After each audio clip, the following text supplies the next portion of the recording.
100 થી 150 જેટલા લોકો આવ્યા હતા। તેમના હાથમાં દંડા હતા। આ લોકો બૂમો પાડી રહ્યા હતા, લોકોને ડરાવી રહ્યા હતા। અને આ બધા જે દ્રશ્યો છે આપ પણ અત્યારે ટીવી સ્ક્રીન પર જોઈ રહ્યા છો। અમદાવાદના આ દ્રશ્યો છે કે જ્યાં બાઇક પર સવાર આ લોકોના હાથમાં દંડા છે અને ક્યાંક ને ક્યાંક જે તોડફોડની ઘટનાઓ બની રહી છે, ત્યારે આવા દ્રશ્યો ખૂબ જ ચોંકાવનારા અને સવાલ પેદા કરનારા બની રહી રહ્યા છે।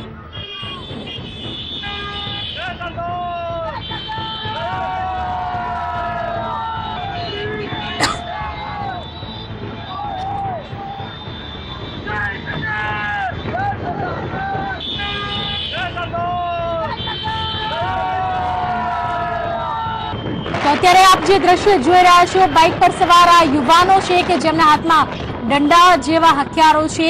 અમદાવાદમાં એક બાજુ રેલી બાદ વિવિધ વિસ્તારોમાં તોડફોડની ઘટનાઓ બની છે। લોકોમાં ભયનો માહોલ પેદા કર્યો હતો, અવ્યવસ્થા સર્જવાના પ્રયત્નો કર્યા હતા। તો બીજી બાજુ અમદાવાદમાં પથ્થરમારાની જે ઘટના બની છે, એક્સક્લુઝિવ દ્રશ્યો આપ અત્યારે જોઈ રહ્યા છો।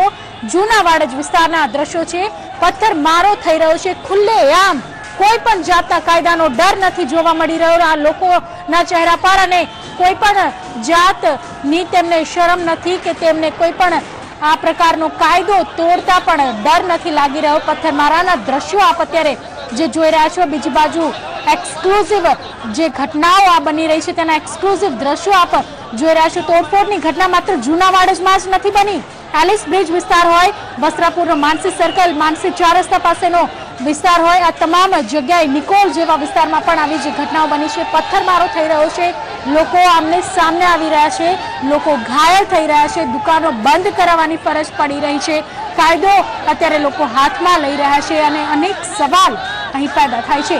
કારણ કે અત્યાર સુધી જે ગાંધી ચિંધ્યા માર્ગે આંદોલન ચાલી રહ્યું હતું, શહેરમાં શા માટે અચાનક આ પ્રકારના હિંસક બનાવો બની રહ્યા છે, દુકાનો અને બેંકોમાં તોડફોડની ઘટનાઓ બની રહી છે, લોકો ઘાયલ થઈ રહ્યા છે, અચાનક જાણે આખું આંદોલન હિંસક સ્વરૂપ ધારણ કરી ચૂક્યું હોય તેવું લાગી રહ્યું છે। અને આ તમામ દ્રશ્યો તેના સાક્ષી કહી શકાય। આપ જોઈ રહ્યા છો જૂના વાડજની ઘટનાના દ્રશ્યો કે જ્યાં પથ્થરમારો થયો છે અને હજી સુધી પણ આ તત્વો બેકાબુ બની રહ્યા છે અને પથ્થરમારો કરી રહ્યા છે।